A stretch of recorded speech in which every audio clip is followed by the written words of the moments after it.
Hello guys, so today we will talk about the color coding installation. All car wiring is color coded. Unfortunately, there is no national or international standards for colors. Color codes for individual cars can be found in wiring diagrams, in car handbooks, or in a service manual. The specific of the wire coloring are depends on the make, model, or even the years of specific vehicle under consideration. The best way to determine how to know the appropriate wiring colors is to learn the basic reading for car electric diagrams. So we have two types of wire, the single colored wire and the stripe colored wire. The single colored wire are also called the main harness, while the color stripe wire is what we call the sub-circuit. For example, so we can see this kind of color code G/R number 18.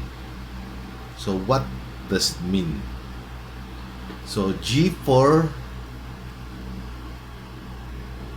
green, or what we call the main harness, and R for base color or the color red. Number 18 is the size of the wire.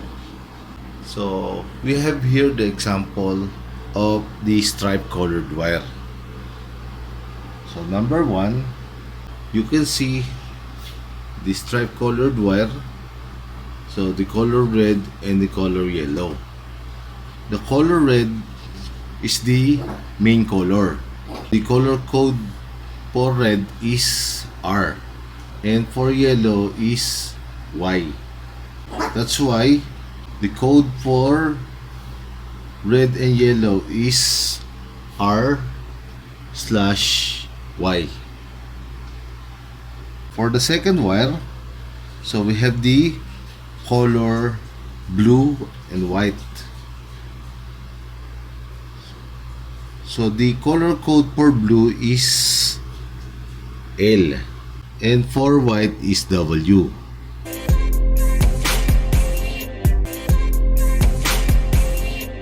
For the third wire, the color yellow is the main color and the stripe color is black.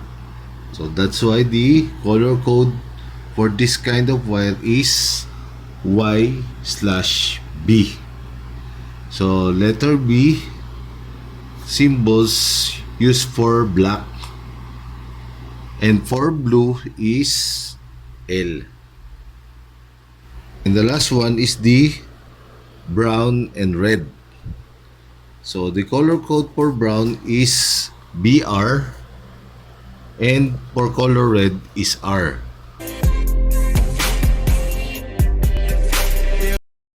So we have the example of the common color code used in our wiring connection. Example, B. Again, what is the meaning of B?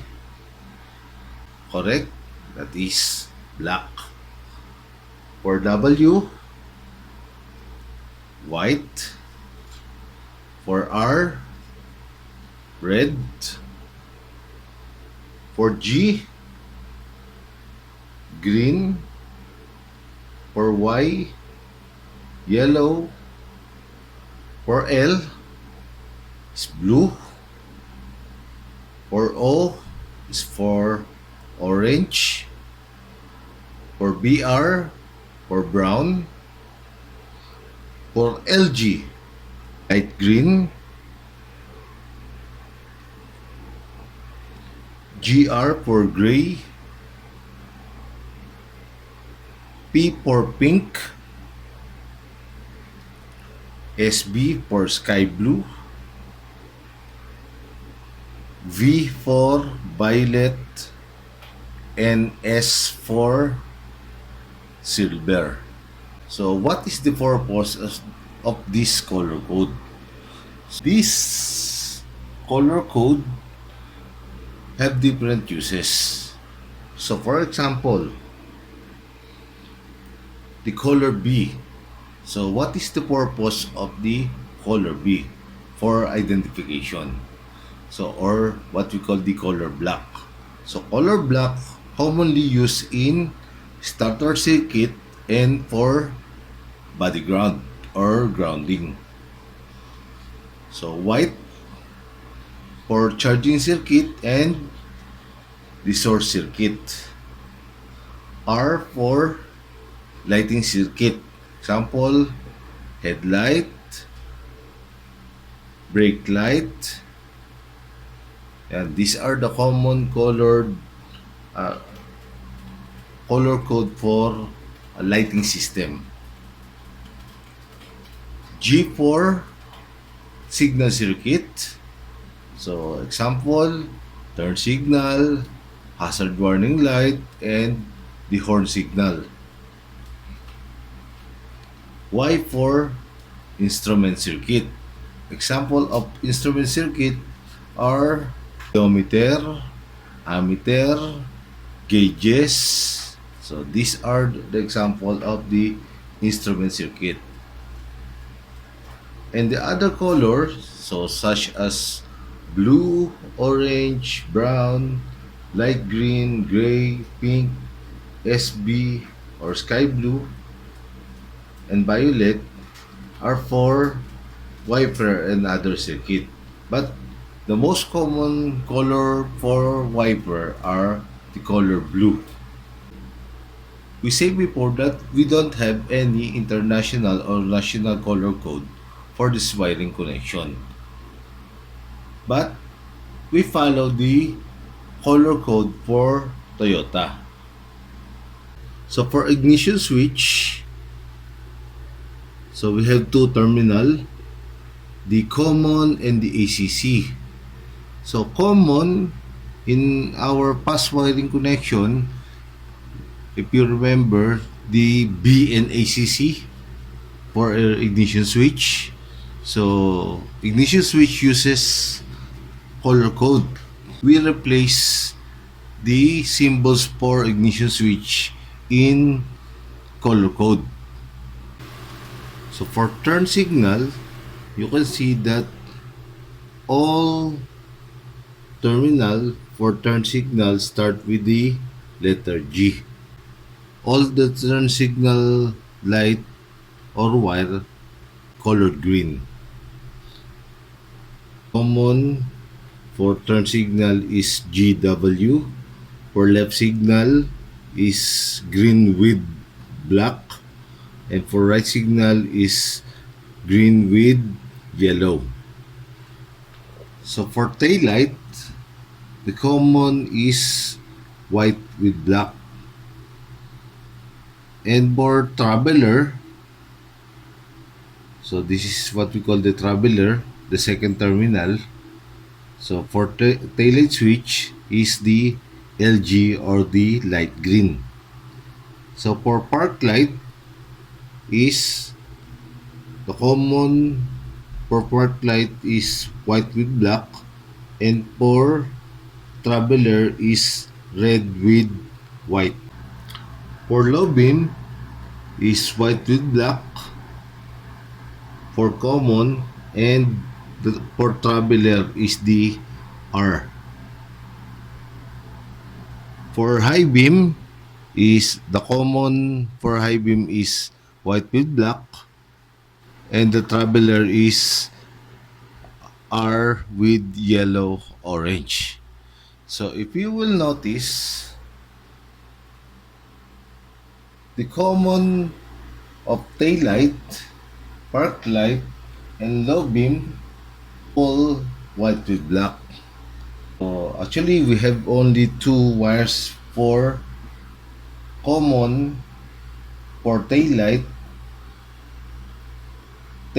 park light, and headlight, and the other one is for high beam.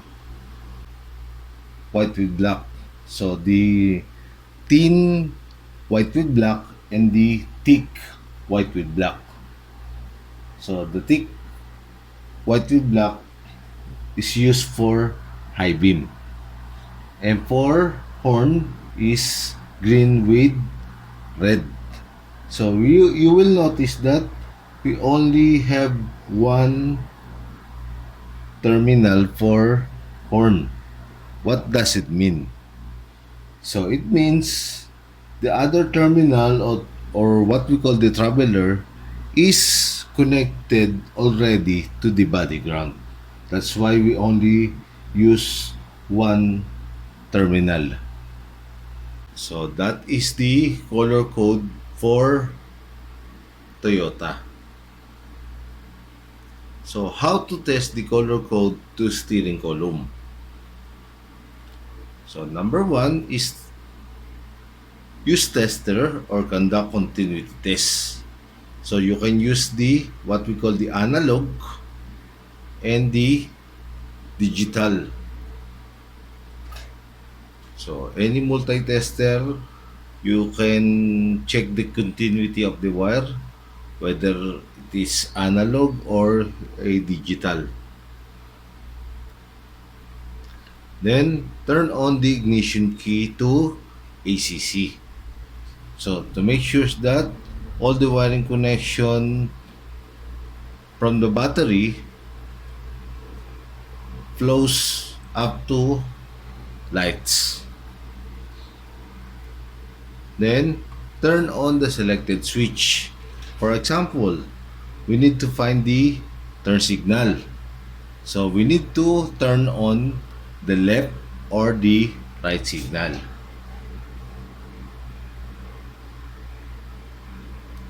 So turn on the selector of the multi-tester to ohms, or what we call the sigma symbols. So you can see, select the knob in any of this terminal or any selector. So X1, X10, X100, X1000, and X100,000. So find the common of the selected switch and connect one lead of the tester. So you can find the common. So what is the color of the common? So mostly the color of the common start with colored white, green with white, white with black. So these are the most common. So to find the common, connect the lead of the tester to the common and find the other terminal, connect the other leads of the tester to the other wire. For example, turn signal, we need to find the common. So what is the common for turn signal light? Common for turn signal light is green with white. So white, connect the terminal, make sure that you turn on the switch for turn signal. Left, that is the green with black. Green with black, connect the terminal, then check if there is a continuity. After you find the continuity, turn off the turn signal switch. So to make sure that there is no movement to the gauge, there is still a continuity to the connection after you turn off the switch, it means not the correct wire for the turn signal. So find the other terminal one by one. There's some people coming with me and I know who they are, and some that just ain't gonna make it and I know who they are. Our activity, the turn signal. If you observe the wiring connection, there is no ignition switch, the B and ACC, and there is no three-way switch for turn signal. So because the ignition switch and the turn signal are connected to the color code. So we put box to separate the ignition switch and the turn signal switch. So this is the three-way switch, the common, the left, and the right. And for ignition switch, the common and the ACC. So how to connect the turn signal using the color code. So it is the same with our wiring connection in Mac app. So the only difference is the color code. For ammeter, what is the color of the common of ignition switch in Toyota? So the color is colored white. So this colored white, so don't forget to write the color code. So what is the color code for white? The W. So the colored wire, white wire, is connected to the ammeter. While in ACC, what is the color code for ACC? Blue with red, or L/R. So blue with red connected to line 1 of fuse. As you can see in our stripe colored, so the main color is blue and the stripe colored is red. Then, so most of the turn signal have colored green. So we use colored green connection for flasher. So fuse connected to X of flasher relay. Then L connected to the common. So what is the color of common for turn signal switch? Green with white. So green with white connected to L of flasher relay. So don't forget to write the color code, the G/W.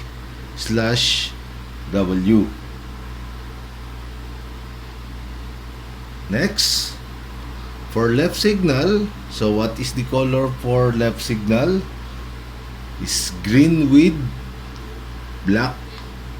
So green with black connected to left signal. For right signal, green with yellow, or G/Y connected to right signal. So you will notice that instead of connecting wire to this side, so we put the wiring connection to the other side, so to avoid congestion of wire. Okay, don't forget to connect the negative terminal of the turn signal. So what is the color of the body ground? Colored black. So after you connect the body ground, so you can start to connect the battery. So the positive of battery connected to ammeter, then negative connected to body ground. So you will notice that we follow the color code for Toyota. So body ground is black, turn signal, or what we call the signal circuit, is green. For ignition switch is white and blue with red. So that is the color code for turn signal. So test the wiring connection. Left signal,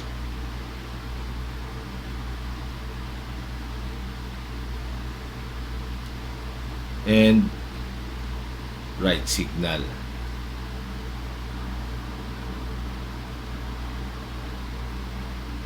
So that is the wiring connection for turn signal using color code. Thank you for watching. That's my true colors. Yeah, yeah, cause that's my true colors. When I pull up in that white on white, they ain't gon' lie. And that green inside my pocket, yeah, cause that's my true colors.